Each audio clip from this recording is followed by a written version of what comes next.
This episode is brought to you by Netflix. Jay Kelly, the new film from Academy Award nominee Noah Baumbach.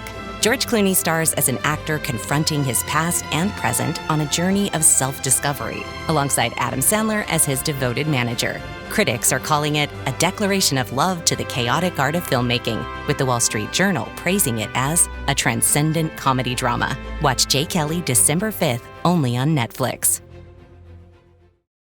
Adobe Acrobat Studio, so brand new. Show me all the things PDFs can do. Do your work with ease and speed. PDF Spaces is all you need. Do hours of research in an instant with key insights from an AI assistant. Pick a template with a click. Now your prezzo looks super slick. Close that deal? Yeah, you won.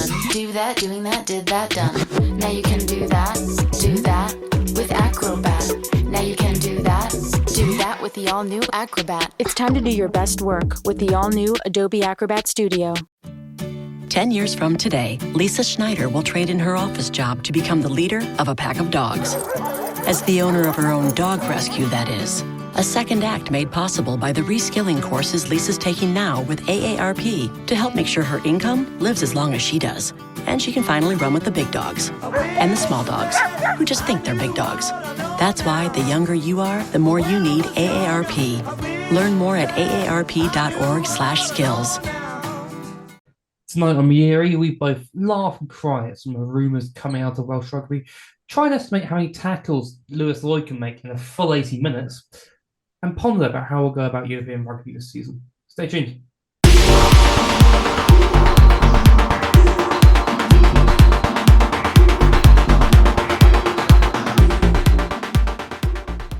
Good evening, ladies and gentlemen.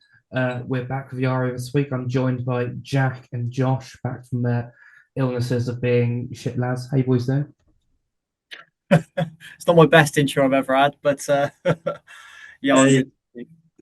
You got my name right this time. I'm not Jock, so I'll take that. Glad to see you've gone over it all.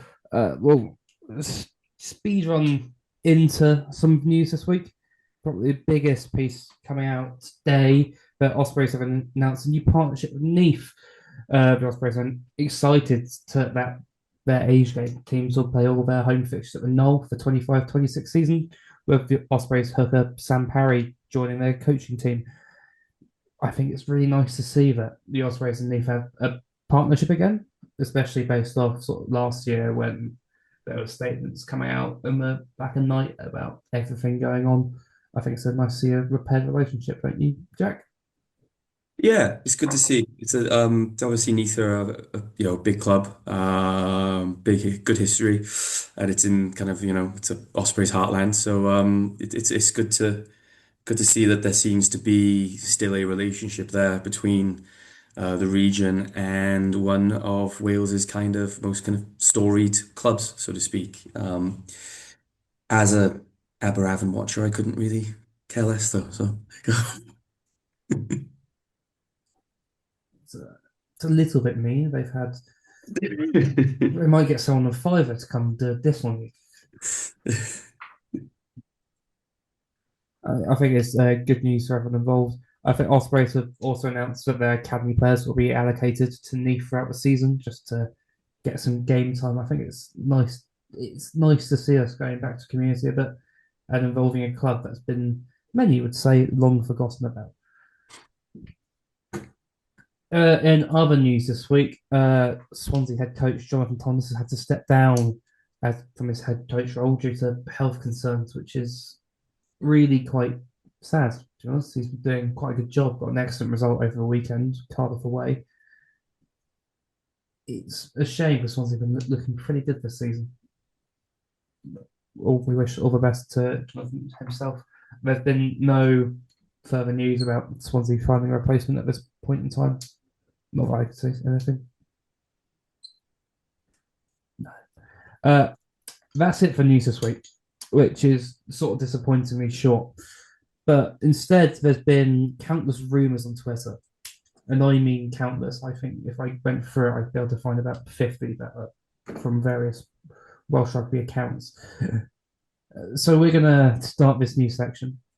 We're going to start this section known as the Rumour Mill. We'll open up for different names, if and when, if you have a get better one, feel free to throw it in the comments or ping us on Twitter. But I've asked you boys to come in with your two favorite rumors of the week.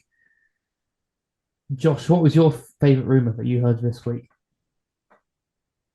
Um, I guess the obvious one is one of the Welsh Premiership teams potentially being entered into the URC. Um, if we go down to three regions, then yeah, potentially a semi-pro team will be taking up the fourth spot. Has been posed. I have a theory on this. I've shared with you boys previously that this is not going to happen. Let's be honest. It would be more damaging to the league than to have 15 teams, and it would be more damaging than to bring in a championship club, um, because the Welsh regions struggle to compete as it is. So to get a semi-pro team playing against the likes of Leinster and the South African behemoths probably isn't very safe and isn't great for the league when they're going to put 100 points on them. So I don't think this is going to happen. I think the WRU have gone to the URC, said, look, we want to go to three teams. It's what's best for Welsh rugby. Um, can you facilitate us just putting in three teams? They've said, no, your contract is to have four until 2028. And I think they've then gone, okay, well, if we've got to have four and we've only got three professional clubs, I guess the fourth one is going to be a semi-pro club, which I believe is just calling the URC's bluff, and they are never intending to have an SRC side.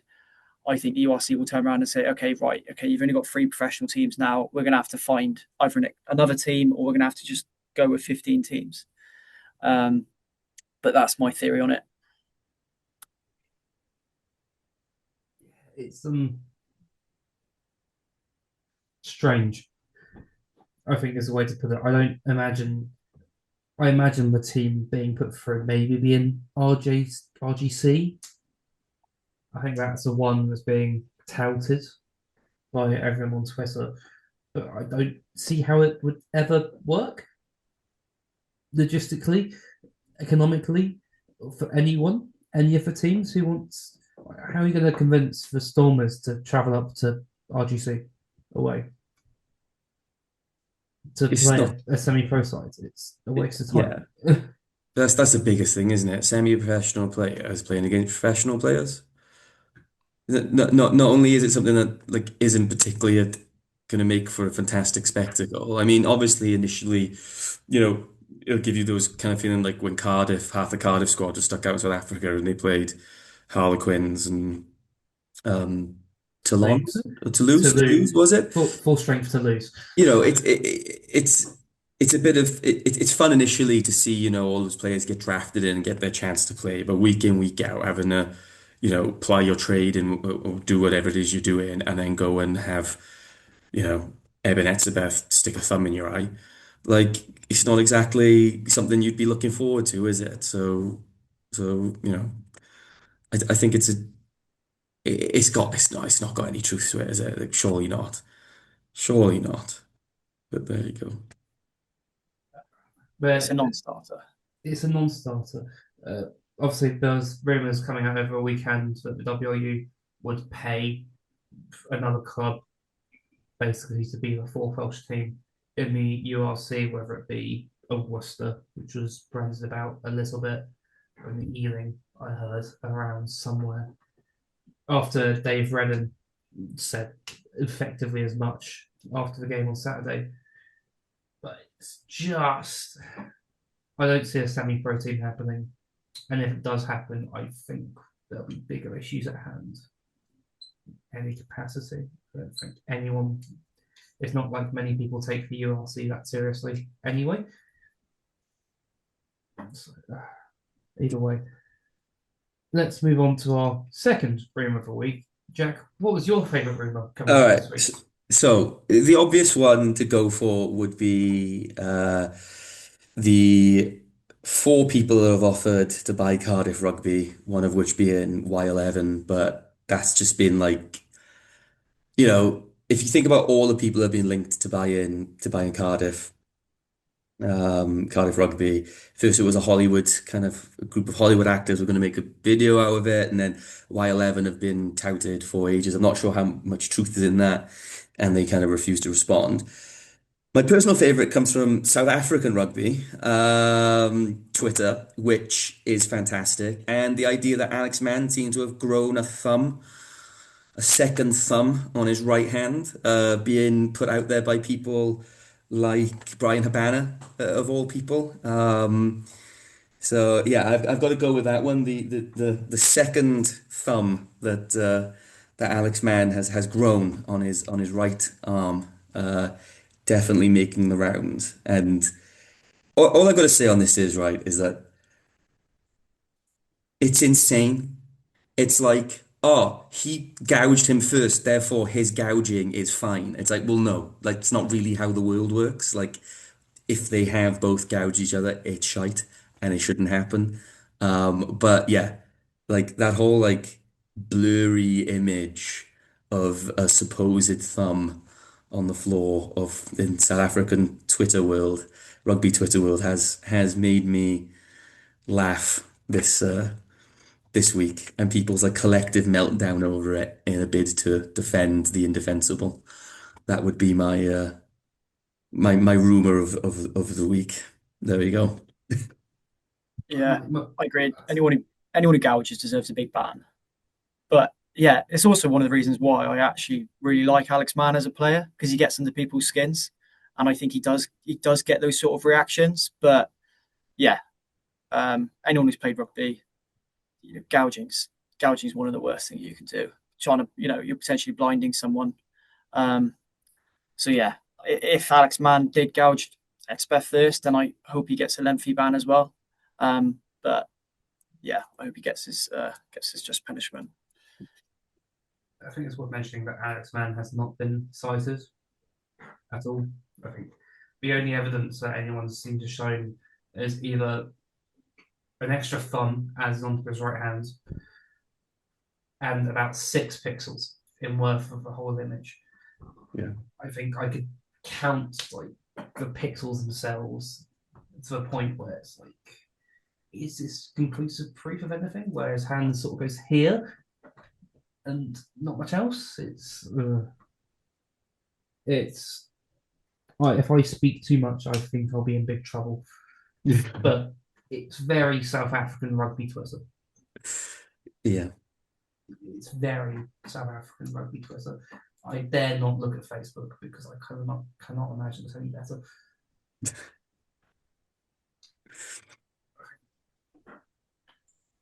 Well, those are pretty. Let's circle back because those are two pretty good rumours. I don't know which one would be my favourite. I do like Alex Mann's appendage to his right hand. That's very funny. Might be why he's such a good line up forward. Yeah, it's fun. There's not much more in the news this week. There's lots of panic about people Y11 buying Cardiff, but with no real proof, which is less funny and more just quite sad. Do we think there's any credence in it at all? Or do we think it's just people being paranoid? I don't know. In all honesty, at this point, I've got to this point where it's just like they obviously Y11 don't comment on rumors, so that's fair enough. And I don't see why anybody would be buying a, a, one of the regions, even if it is Cardiff Rugby, under the current kind of rules that the WRU seem to be setting out. Like whether four people have sounded out the WRU in terms of with an interest to take a look into the viability of buying Cardiff Rugby, that wouldn't surprise me.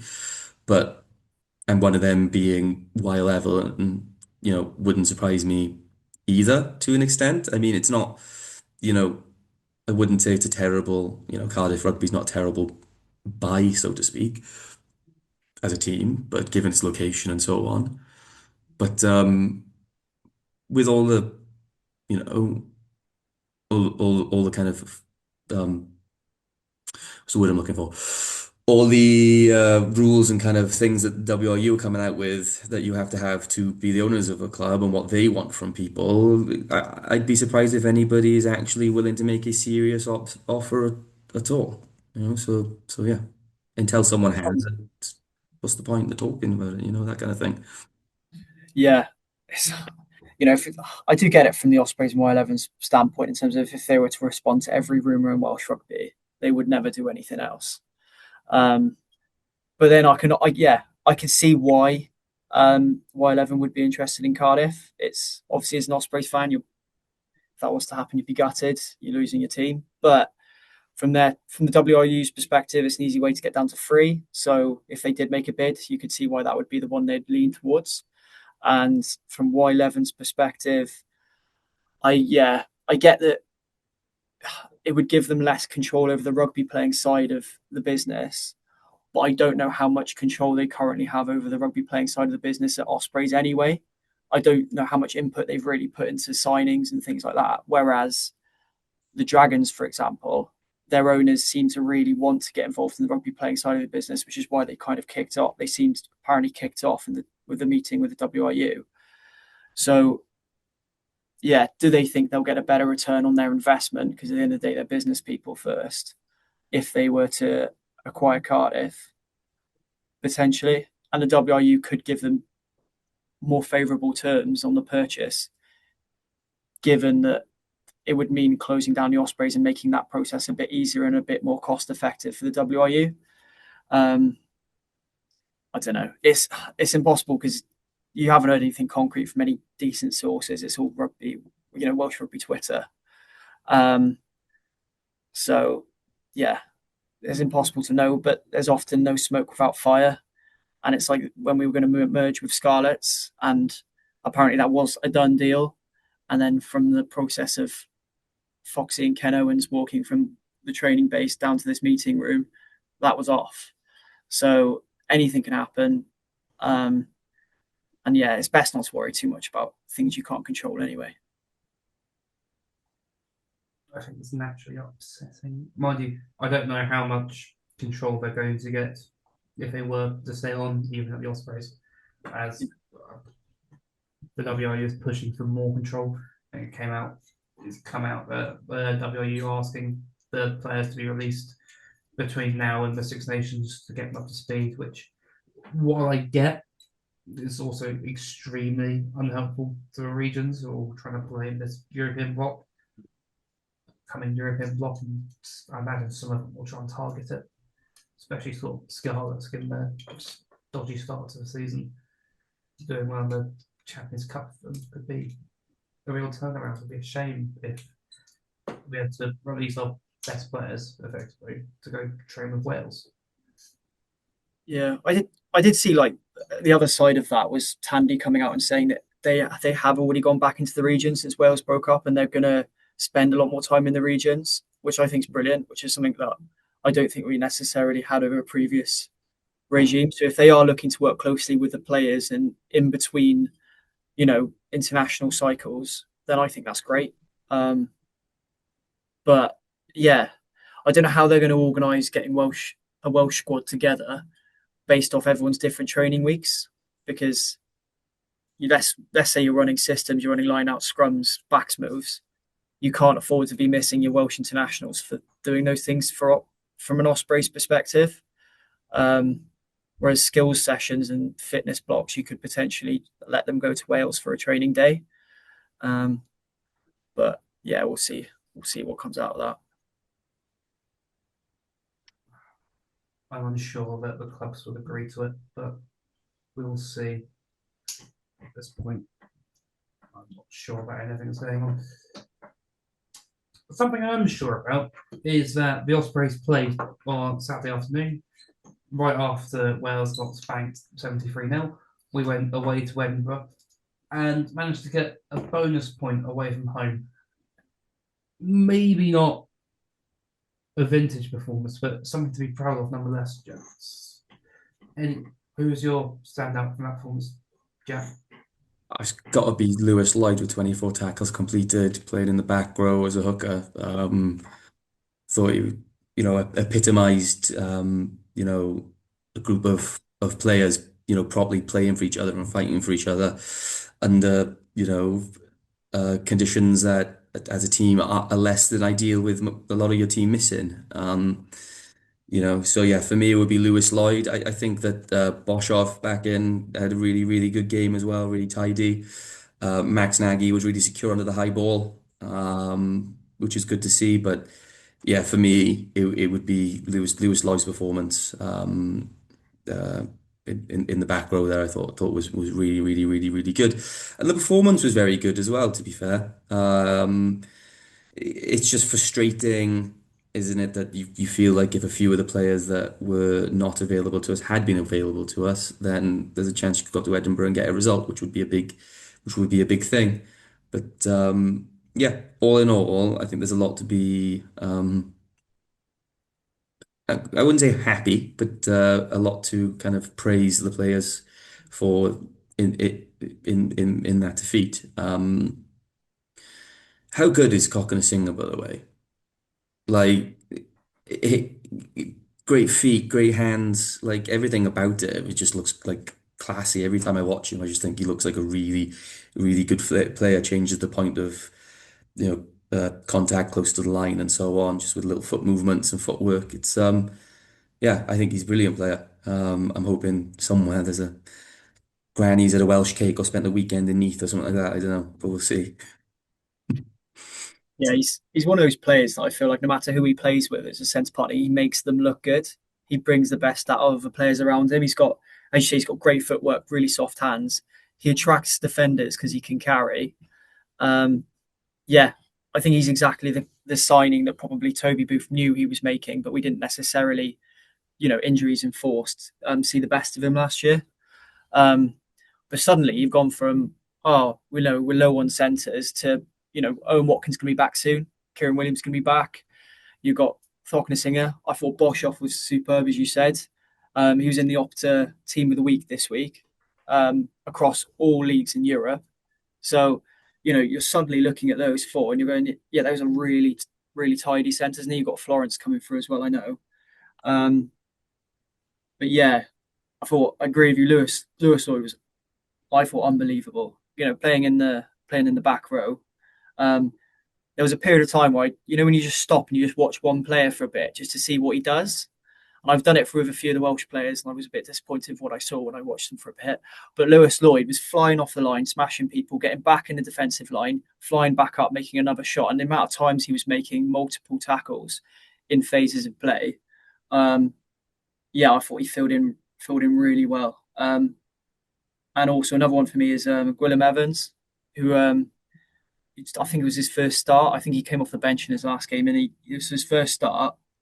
22 tackles, second top tackler, and I thought he really put himself about. And I think he really put in a performance to be proud of. And I think those two kind of epitomise the Ospreys' effort. Let's be honest, we're two whips of the post away from beating Edinburgh away, with 23 players missing. So for me, like, out of all our performances this season, that's the one I'm most proud of. Because you go into that game, you're like, oh, we've got a hooker in the back row starting. We're missing 23 odd players. We're down to just 2 second, a couple of second rows. So yeah, I think there's a lot to be really happy about. And also Tommy Bofa looked back to his scrummaging best as well, and he was really, really taking Edinburgh on. He had Schumann on toast for the best part of half an hour, and the amount of whinging that Schumann was doing to a referee was fucking hilarious. 100%. And I think that's the Bofa we've kind of, we haven't necessarily seen as much of at the beginning of the season. And I was kind of thinking, he's 34 now. Is he maybe not as destructive? Well, that's the Bofa we've watched for the past, 8 years that we've had him at the Ospreys. So yeah, I think there's so much to be excited about from that performance. Now we've got all the Welsh boys coming back. We haven't picked up probably as many points in the league as we wanted to, but yeah, I've reasons to be optimistic. I think going into the next block of fixtures before the Six Nations. A couple more stand up. I think the whole team played well. They as a unit, but obviously Ryan Smith made his debut over a weekend. looked quite good, looked very classy. Had a, almost tinge of a breakdown threat as well. Two turnovers in open play, something like that. One of which was just like glorious.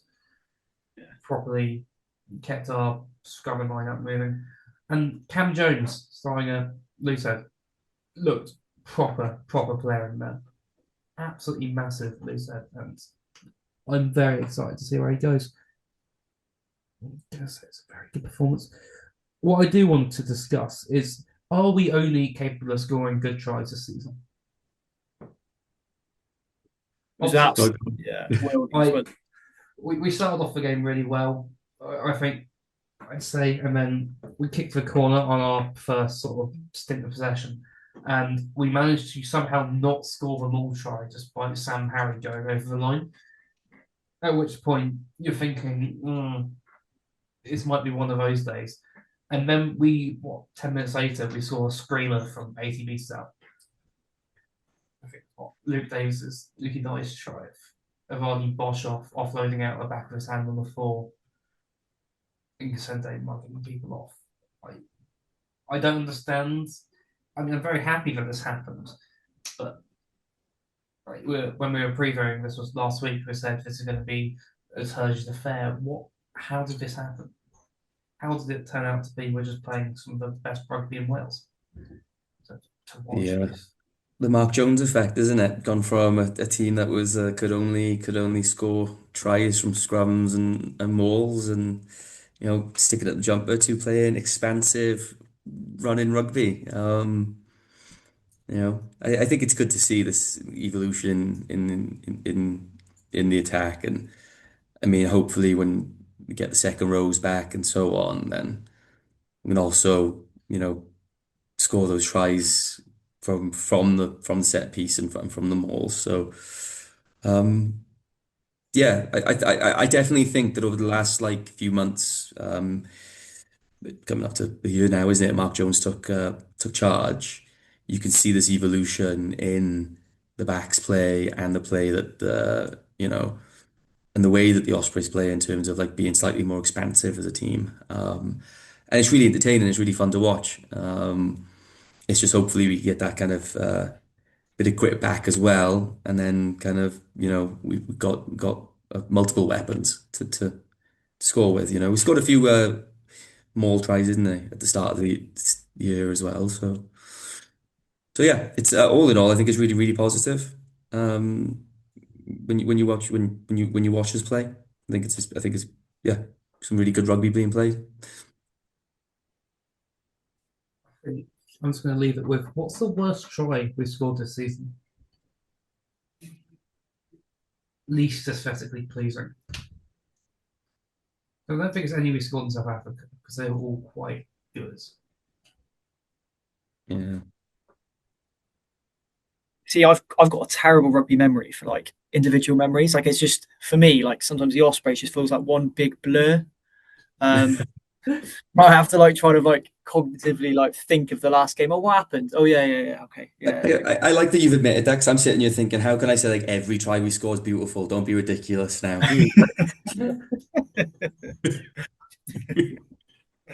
I think the fact there's not a maul try I can immediately think of probably proves our point pretty well.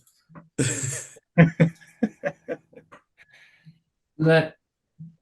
think we're at the point with pods where if you've enjoyed what you're listening to, you should drop us a like or rate us 5 stars in your podcasting platforms of point of choice. It means a lot to us, and if you could subscribe to the YouTube channel, it means even more. Just over 2,000 subscribers on the rap channel with all our community pods. It'd be great to push that to 2,500 by the end of the year. Let's head into the final section of this quite short one this week. Obviously, we're heading into our European fixtures come around this time of year. Starting off with Connacht away, Connacht at home. Even. How are we feeling about the European bloc as a whole? I'd say for me, I think with how we started the league, I think we might be up against it to make top 8. And I think even if we did, we'd probably be looking at 7th or 8th seed, which means we're playing a very tough team away. I Cardiff. think, yeah, yeah, I'll take that. Definitely take that.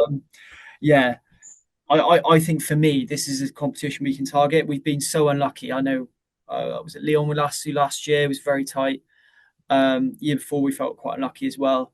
I think this is really a competition we can target it, and if we can get out the pools, then we get potentially players like Jack Morgan back after the Six Nations block. We have a cup squad that can win one off big games against good teams. Um, so yeah, I'm thinking we we can really go for these games. We're playing a Connacht team at home first, who their coach has already come out and said he's going to rotate and give boys numbers because they've got 10 game week blocks in a row now, and he wants to give people um, game time who haven't necessarily been on the pitch yet this season. So that's a real big opportunity. And then is it Montauban away we've got next? Yeah, Yeah. Yeah, Montauban away. yeah. So they're fighting relegation at the moment, and they're one place above Perpignan, and they've only had one win. So I can't see them necessarily wanting a big Challenge Cup run either. They'll want to focus on just staying in the top 14. So we've got a really good opportunity to get a high seeding, potentially get home games, and we're really tough to beat at the Brewfield. So yeah, I'm feeling confident. I was going to say we've got quite an easy set of fixtures, I'd say, in our European games with Connacht at home, Montauban away, Zebra away, and then Montpellier at home. Those all feel quite winnable, or they all should be very winnable. Especially Connacht sending over a weakened side. I don't see Montauban putting out the best side. They've only won one game in the top 14 all season at this point in time. See it, they're not going to have another chance. I think the biggest game for us there where we can slip up is maybe Zebra away. But Yeah. they've been inconsistent. Obviously, Cardiff went over and beaten for the bonus point on the weekend. I don't see why we couldn't do the same, especially with our first choice team. I don't see Zebra doing particularly well in Europe and Dolph. Yeah. It's certainly a place to target. It's more, is it worth targeting? Is my question. That's the question, isn't it? But you'd always say that I think the truth is that as Josh said, which is that like in a one-off game in some knockout rugby, it's probably more realistic, that they can get far in that than it is to think that they can finish in like the top four um, in the URC. And even if they finish in the top eight, then what are the chances of them, progressing from there? Currently, if you look at like the points being scored, they're slightly behind where they were last season in terms of how many points they have in the league and what they've picked up. So yeah, it wouldn't surprise me if they went for it in Europe. But also if you think about it, last year, like it was really energizing. The European Cup, it was nice as a fan. It was really really fun as well. Um, to to watch and be excited about like these teams coming down. Um, Montpellier is an interesting one because Montpellier are like firmly mid-table, and so the question is like if they, I don't think Montpellier are worried about going, getting relegated, but I equally don't think they're thinking, oh, we're going to trouble the upper half of the top 14 either. So there's a chance that they play a strong team. But we shall see, and I hope that there is a run, much like there was last season. We can get excited about some knockout rugby at the Brewery Field. Particularly Connacht coming up with all the players missing. What is it? It's the Pendergast that can tackle, as some people have said before. Wouldn't like to slander anybody, but I have heard that banded round. Gosh, no Mac, comment. Mac Hanson's out as well, isn't he? He was a big player, so there's no reason why you couldn't give Connacht a good game, and then from there, yeah, Montauban, bottom of the French league.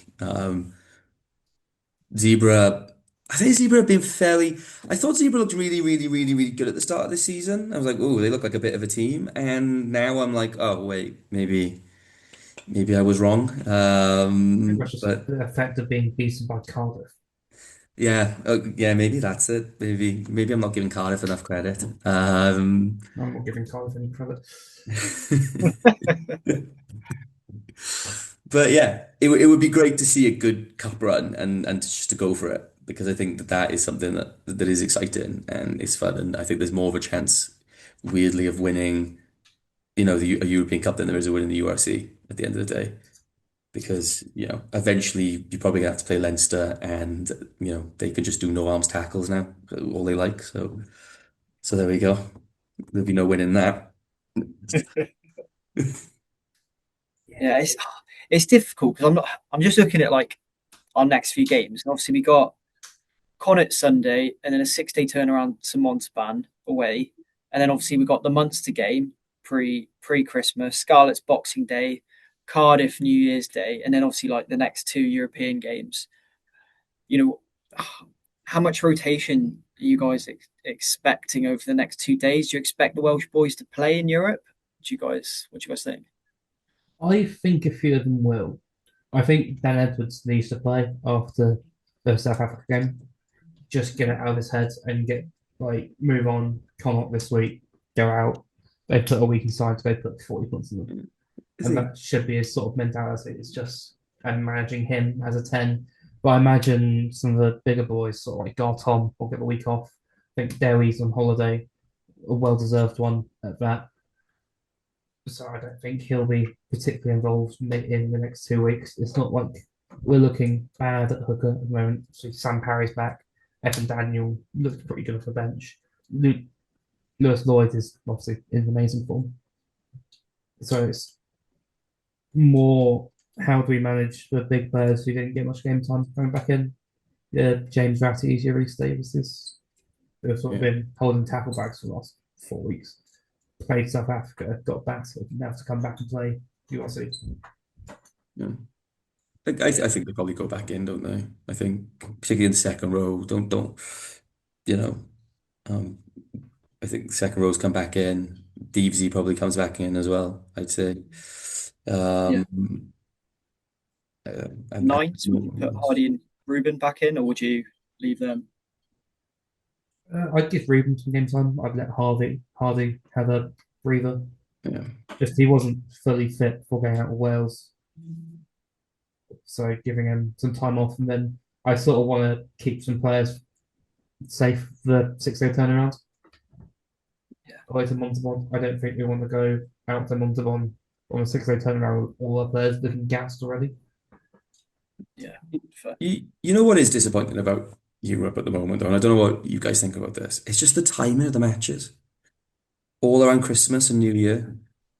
Like for like getting away to watch them and so on, it becomes really quite difficult given the time of year. Yeah, It would be nice if it was more like spread out so you could actually like, year mark, like going down to Montpellier to watch a game or whatever it may be. It would be great, but it all being kind of back to back in these chunks just doesn't really do anything for the traveling fan. And I know that that's like something that I probably don't necessarily care about, but I do think that's one of the problems with, both the European rugby cups at the moment is it's just like how they block the games. yeah. I also don't like the fact we've had like a round of URC, and then we're straight back into Europe, and then straight back into the URC again after that. It kind of feels weird to have that one block of, not even block, one game of league fixtures, and you're like, oh right, we're into Europe now. Um, it just feels to me, it feels a bit muddled, if I'm honest. Um, I wouldn't even mind if they, to be honest with you, if they blocked it out even more and just went, okay, October is going to be Europe. That's your group stage for Europe. Then you've got um, after that leading straight into the autumn internationals, and then after that you've got a block of league games. Um, but these like one league game, couple of European games, couple of league games, couple of European games. I don't necessarily love that, and I agree with you. The timing in terms of just pre-Christmas, it does make it difficult. Like going to Montauban is quite tricky when you're sort of planning your Christmas plans, seeing family and taking annual leave. That does make that trip more difficult. Yeah. It's unideal. I don't think I'm a fan of the current European format at all, but I think that's just nostalgia, the early 2010s and those back to back home aways, which were Those were the glorious. days. qualifying out your group was like the hardest thing you could ever do. Like, Oh yeah, to those back yeah. to backs we used to have with Leicester Tigers. Oh yeah, Oh, take me back. Watching Shane Williams get burnt playing Biarritz. oh, Oh, that's a memory I don't want to remember. Honestly, you like my know, Ospreys memories of European Cup is losing to Saracens when they were very beatable, and Biarritz that time as well, where Shane Williams got you done by know, what was the winger called? I can't remember what that winger was called. He's a guy in Nguyen. Ben. Yeah, he's a Yes. guy who's who also burned Brian Cabana. To be fair, Yeah. You know how they say, "Oh, all blokes think about the Roman Empire at least once a day." I think about that Biarritz game. I reckon at least once a week.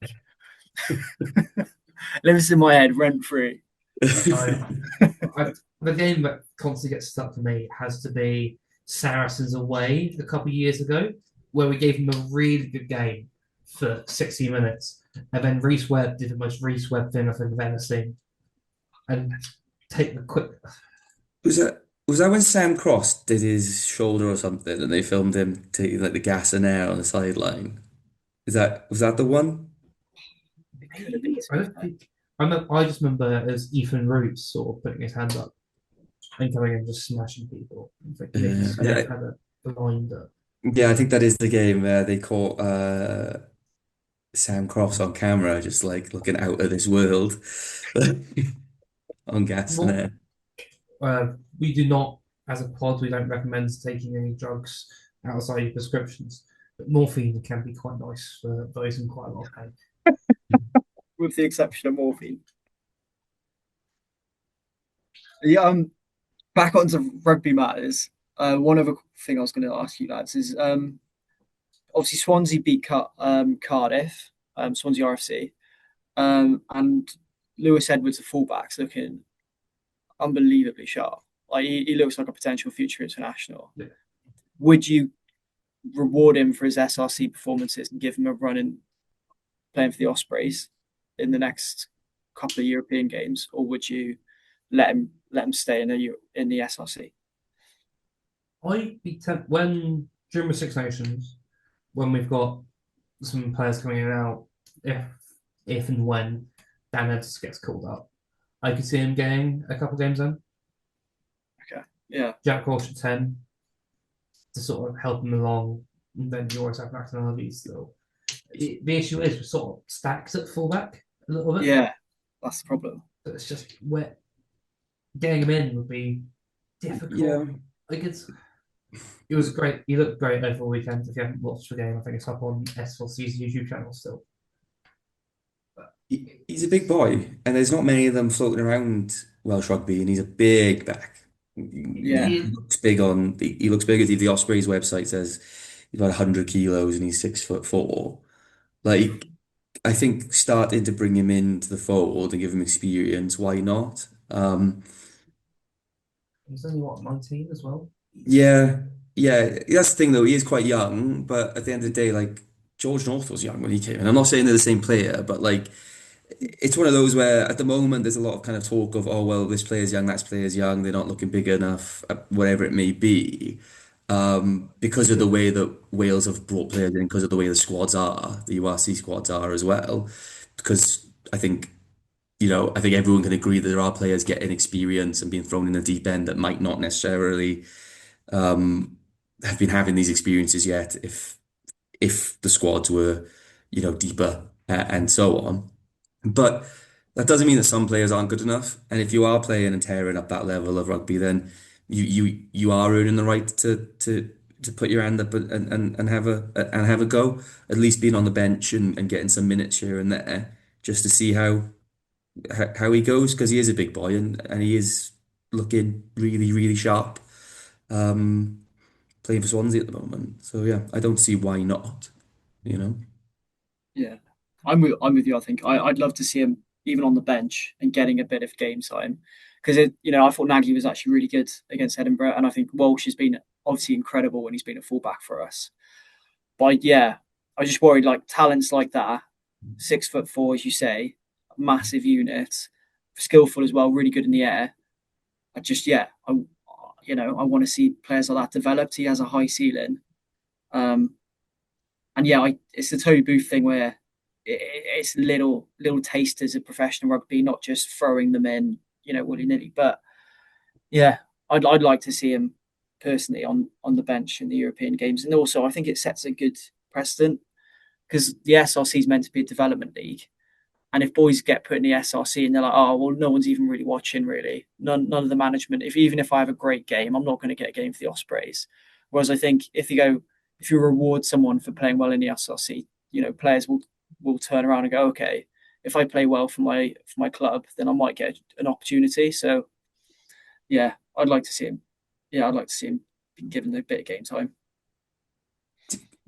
Did Leggett Jones get on for the Scarlets on the weekend? Yeah, there's only. I did watch that game I expecting it to be a great hate watch, and it turned out to be an awful hate watch. I mean, there you go, isn't it? What is he, 17? And he's been playing really, really good rugby for a while now. And 18, he got on for I think literally a minute and kicked a oh, goal okay, when he all was right, done. okay. Kicked one ball to touch with a penalty, and then immediately after, I sort of scuffed the line out. He just kicked out as a touch. It's like, yeah, fair enough. But Yeah. To be fair, he's going to be a great understudy for Dan Edwards for the next 10 years. It's going to be lovely seeing him come off the bench. Yeah. Yeah. I'm not going to make comment. I speak from a big trouble. Again. Yeah. At this point, I should just retire from podcasting.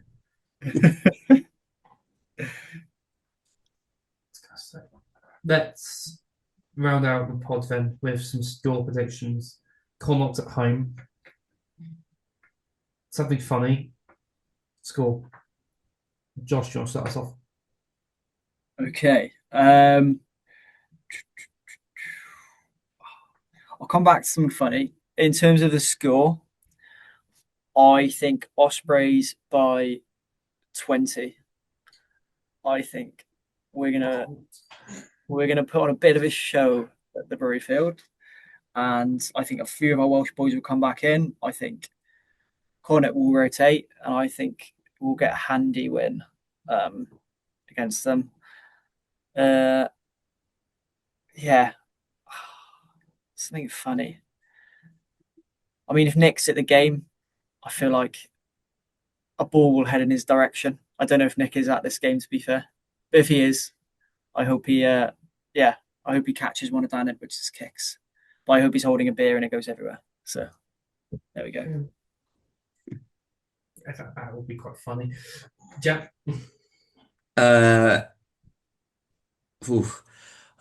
Ospreys by 7. Give it a try. I reckon. I don't share Josh's optimism. But I think Ospreys by 7. They should have enough to win that game. At the Brewery Field as well. Yeah, so I'm going to go with the Ospreys by 7. I swear that whenever we do these predictions, if we tot them up at the end of the season, the Ospreys would win like Europe and the URC. I don't want to say we're one-eyed or anything, but Very true. Positive as return. Come on. Something funny. I'm going to say that something funny is going to happen is they're going to win by 20 points now, and Josh is going to be at me all weekend in the group chat. Be like, I told you so. You've got no faith. Fair enough. I'm surprised Nick hasn't been on us particularly. He said Edinburgh by 2 last week. Yeah, he was too busy out there on the Raz, wasn't he? He was up in Edinburgh, wasn't he? Yeah. For a retired man, he clearly doesn't have a lot of time to give a shit.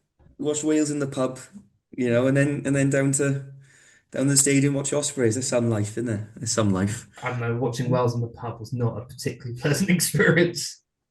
No. I'm not gonna lie, for a retired life, honestly, I'd absolutely love to see what Nick's doing in terms of like traveling to all these games and just follow Ospreys home and away. Yeah, it'd be awesome. I think it's so good. Yeah. And there you are saying you hope he spills his beer all over himself. You should be ashamed of yourself, Josh. God. A retired man. I'll get him another one when I go to the Munster game. Yeah, I'm looking forward to that actually. Can't wait now. No, I took my train tickets last night. I'm very excited. I think I'll end up then with a final prediction. I think Osprey by 15. I think we'll just have too much coming back in, and just a brewery field effect. We've not lost a European game there. I think it's 1-1, but still, it's nice to be back. And then something funny, I just see like someone on comms having a nightmare, just utter meltdown, trying to figure out who's playing. Because obviously it's Challenge Cup, so it's not game. But best, I don't know if it's on Premier Sport. It might be pay-per-view. But I expect the feed to go down for about 10 minutes, either way.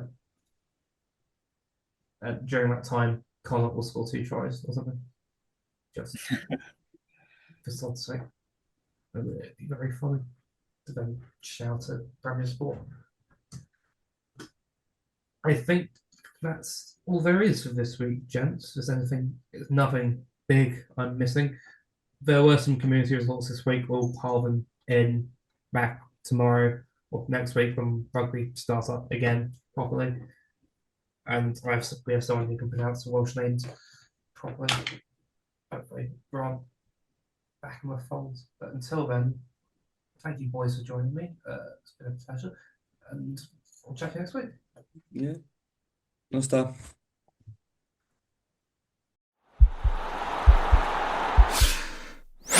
This podcast is part of the Sports Social Podcast Network.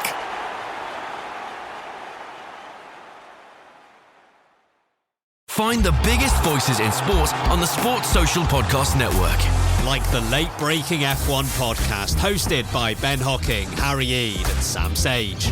We cover every race, all the biggest topics in between. This unfiltered F1 chat with the genuine insight you only get from 3 long-time best friends. Search Late Breaking F1 podcast and listen wherever you get your podcasts. Sports Social Podcast Network.